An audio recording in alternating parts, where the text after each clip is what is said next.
কৃষকের কষ্ট দেখুন, আপনাদেরকে একটু দেখানোর চেষ্টা করছি।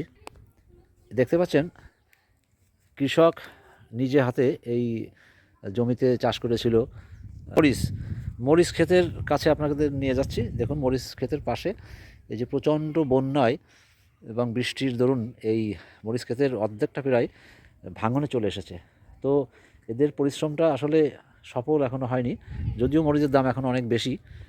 তো যেভাবে ওরা মরিচ গাছটা লাগিয়েছিল অর্ধেকটাই কিন্তু ভাঙনে চলে গেছে। এটাই আপনাদেরকে দেখানোর চেষ্টা করলাম।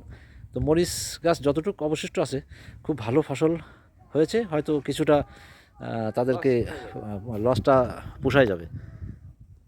এই দেখুন, এই যে সেই মরিচ ক্ষেত আপনারা দেখতে পাচ্ছেন। আমরা মনে করি বাজারে গেলে যে মরিচের দাম 200 টাকা কেজি। কেন কেন যে 200 টাকা কেজি তার প্রমাণ আপনারা নিজেরাই দেখলেন। এই দেখুন, তার অর্ধেকটা জমি তার বিলীন হয়ে গেছে।